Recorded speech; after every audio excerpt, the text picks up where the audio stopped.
Alrighty, hello everyone, it's Silver Kyle here, and welcome to my Blu-ray collection update. And I think this is the second or third episode, but it's about time that I did this because I have all of these to cover, so quite a few to talk about here.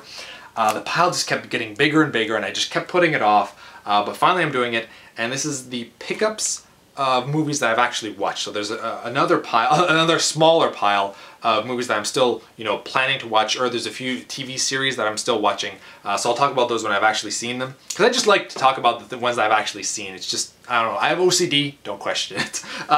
So I have a few 2013 releases at the top here, and then just kind of a mixed match of everything else. So let's talk about my most recent pickup, which I could not wait to pick up, and that was Captain Phillips, starring Tom Hanks. This is an amazing movie. This is the only movie that I rated a 9 out of 10 on my channel here, and I loved it. It's mastered in 4K, so it looks amazing, and I almost picked up the Steelbook, but it just looked a little bit too plain. It's kind of like just the ocean and the ship, and that could have been okay with me, but I was hoping that the ocean would have looked a little bit more vibrant, and it just would have been a flashier Blu-ray, because I don't like plainness, but if it would have looked a little bit more, I don't know, appealing to the eyes, then I would have picked it up. But either way, quite happy with this, and I mean, it comes with a slip case, so I'm fine with that. I love these slip covers.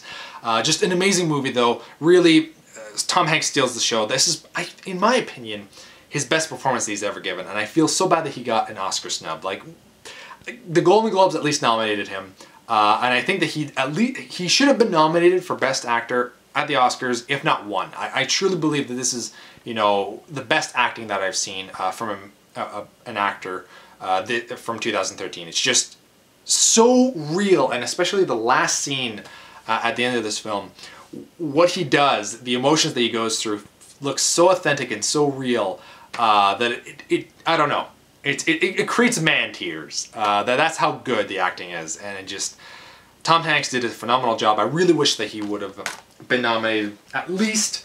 And it's funny because, the Oscars, they almost always snub Leonardo DiCaprio. They didn't this year, and I feel as if he's had stronger performances. Like, he did good in The Wolf of Wall Street, don't get me wrong. He's one of the few things that I liked about that movie. And Matthew McConaughey. But he's had much better roles, and they snubbed him for those ones, and now they're snubbing Tom Hanks for it, which I think is his best performance of his entire career, but at least of the last decade. At least. So anyway, let's get on with the next movies here. Prisoners. This was actually the first movie that I ever reviewed on this channel, and I love this one to bits as well. It's an interesting concept if you like detective movies and thrillers. This is right up your alley, but there's also more to this movie, and as you can see, there's kind of like a symbol there.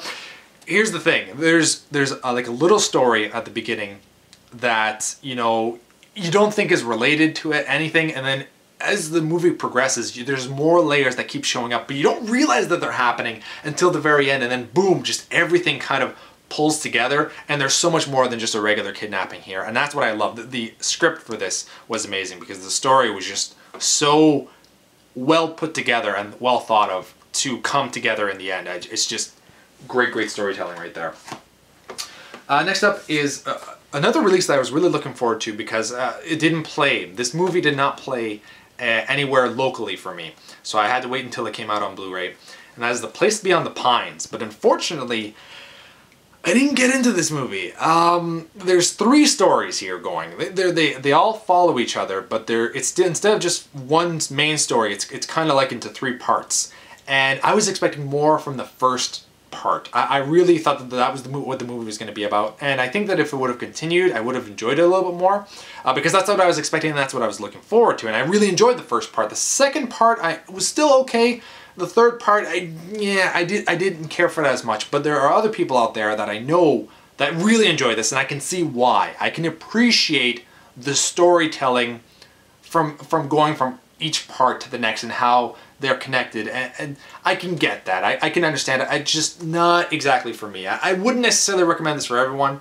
If you really like different kinds of movies, specifically like with Ryan Gosling, because that's what he's been doing a lot. If you like Ryan Gosling's different kind of movies lately, check this one out. But you might be disappointed, or you might fall in love with it. It can go either way. And I think this is the last 2013 release that I have here. Everything else is from previous years, and that is Star Trek Into Darkness. I picked this up on day one, and in my last episode of Blu-ray pickups, I said there was one that I wanted to watch before I specifically talked about it, and that is Star Trek Into Darkness, because I really wanted to talk about the picture quality, and it's amazing. This, I think this is the best looking 2013 release that I've seen, other than maybe Iron Man 3. Both of these are competing for that title at the moment. Just an amazing movie, really, action-packed. I think that I still prefer the first one though, but I did love Benedict Cumberbatch? I can't remember how to... Cucumber is how a lot of people pronounce his name, which is totally wrong, but amazing actor, and as the villain of this movie. But he kind of works with Kirk a few times, and I thought that was just hilarious and also epic. I loved it. So another great release from 2013. Now it's just a bunch of other stuff, and just rounding up my Steelbooks here. I picked up SpiderMan 1, 2, and 3. Very nice Steelbooks, and they were like really dirt cheap, like $7 each or something. So I picked them up.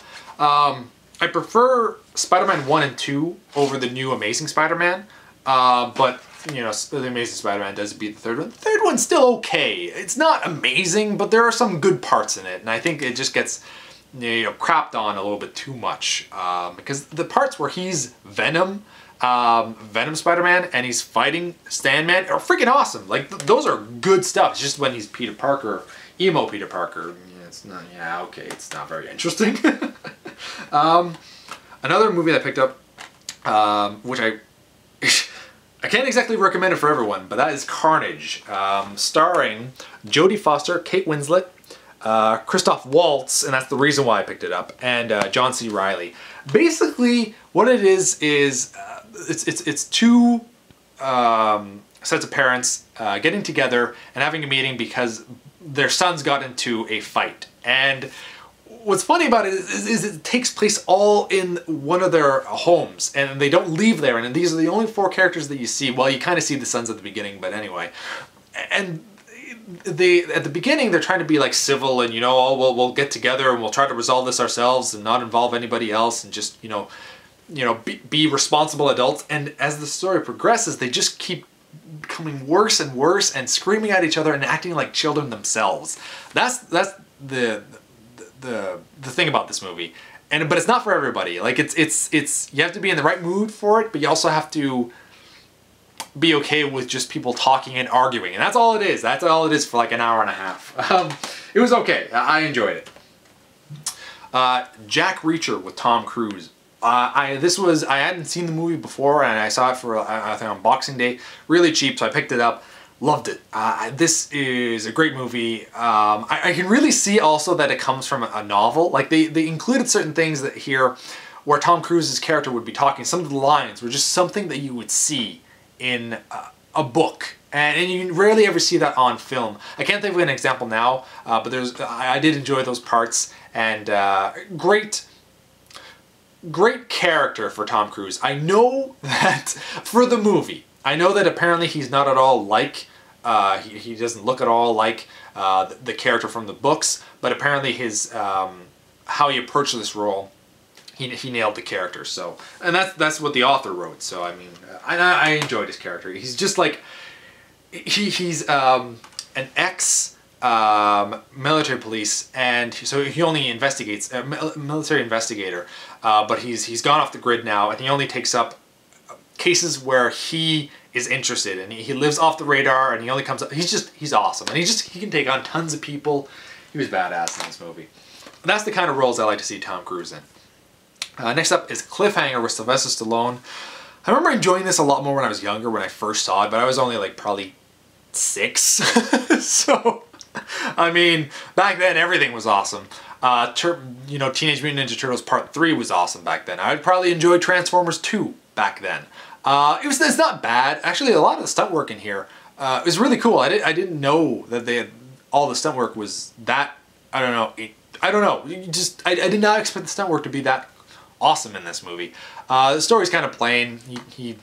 There's a bunch of, John Lithgow is part of a crew where they fly over a mountain, and they crash land, and there's a bunch of money scattered around. They use Sylvester Stallone and another guy who are, you know, people that are always in the mountains to get the money, and Sylvester Stallone obviously starts to rebel because they're bad people.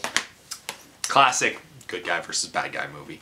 Next up is Rounders with Matt Damon and Edward Norton. Once again, this was a blind buy. I had never seen the movie, but I like Matt Damon a lot. Also Edward Norton.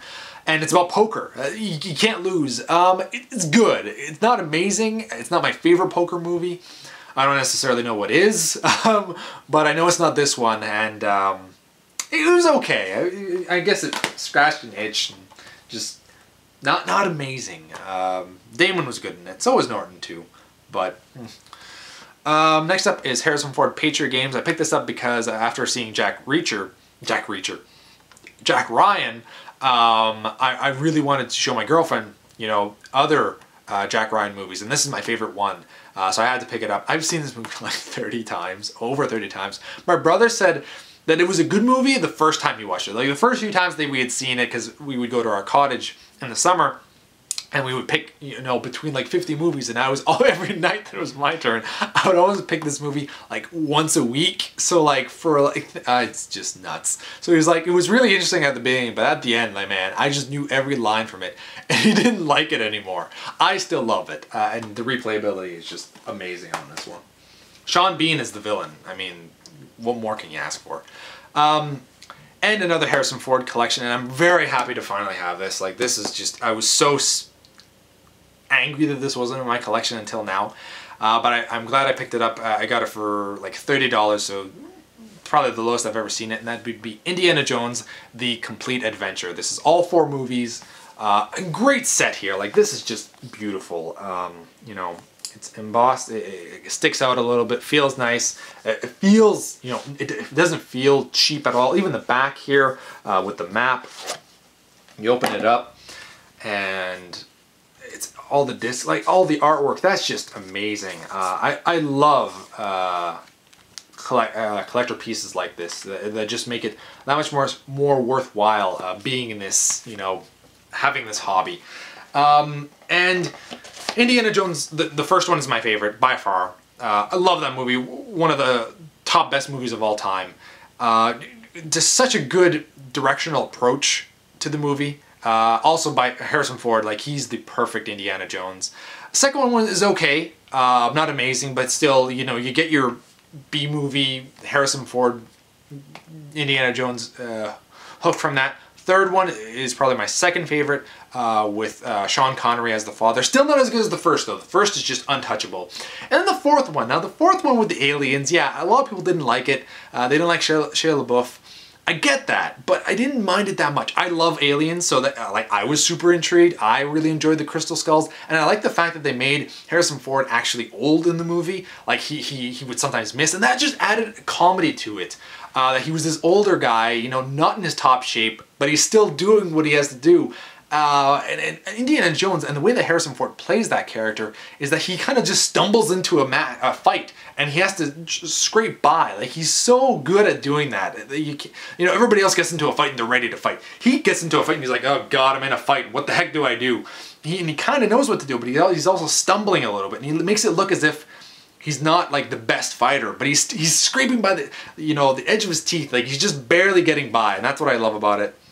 I also love how they made him like also the expert, even though he's this old guy. When they go into the place where the tomb, where the tomb of the guy that they're looking for, they find it, and Harrison Ford just says, "Oh crap, there's like people here. I'll be right back," and he disappears into a tunnel. And he tells Shia LaBeouf, "Just stay here." Shia LaBeouf's like, just standing there, and he's like, okay, well, I'm waiting for like Harrison Ford to come back here, and Harrison Ford just dives into a like cave, disappears for a bit, and then he comes back and he like kills the guy. He just like, I don't know, that really showed that like this is still Indiana Jones. Like, he's still an expert on going and into these really crazy places and understanding how, you know, all the traps work and how all the buildings are built, and he can just like weave through it just like anybody else. It's just, I don't know.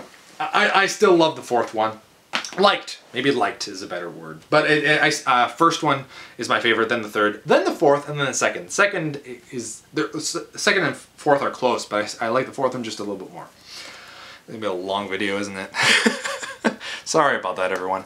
Next up is a Blu-ray that my girlfriend picked up, which was the collector's edition, the extended Blu-ray collector's edition of Avatar. She picked it up for $10, brand new. I had previously owned this, but I had just the regular edition, and for $10, like, this is a really nice set. It's kind of hard to get out, though. Like, it's a confusing. It's not as well done as Indiana Jones, let's just say that. But it's still really nice. So it's kind of like the same thing, but I remember... Oh, the discs in Indiana Jones were actually hard to take out too, though. That wasn't the only one. Okay. Just a few more, and I'll be done. Now, the other three here, I just haven't watched because I don't have any desire to watch them right away, but I did pick them up because they were really cheap. That would be Gladiator with Russell Crowe. And I finally picked up the last two Harry Potter movies to finish out my collection, and that would be Harry Potter and the Chamber of Secrets. I picked up for $7 there, and the same thing for Half-Blood Prince. And now I have all 8 movies. Now I'm ready to have a marathon and finally watch that part 2, because I never watched Deathly Hallows Part 2 because Part 1 sucked, in my opinion. And last but not least, these are some DVD releases here, but they don't have them on Blu-ray, and I wish that they did, because I know that they look a lot better in 720p at least. But if this is all that they have to offer, I'll go with them. That is the entire Blue Bloods series so far, because they're on season 4 right now. I have all 3 seasons here. And I love Tom Selleck. He was actually going to be Indiana Jones, but I think he was busy at the moment where he got injured, so they got Harrison Ford instead. George Lucas was like, oh, Steven, I've worked with Harrison Ford, and I think that he would do a good job. Steven's like, all right, give him a shot. Just by chance. We could have had Tom Selleck, the amazing stash, as Indiana Jones. It would have been interesting, but I don't think it would have been as good as Harrison Ford. No. But I do very much love this. It's about a family of basically cops. Tom Selleck is the PC, so he's, what's that, the commissioner, the police commissioner of all of New York City. And Donnie Wahlberg is an investigator, his son. This is his other son, who's just a new rookie cop, and his daughter is a lawyer. So they all kind of have all the bases covered. Tom Selleck's father is also in the show. Like, the actor is playing as his father. He used to be the police commissioner, so it's like a family, just a big family of cops. And it's just, I enjoy it. It's well done. And it's just a new case here every episode, and I very much enjoy it. So there we go. That is all the pickups that I had recently. Thank you all for watching. You've been bearded in Beardage.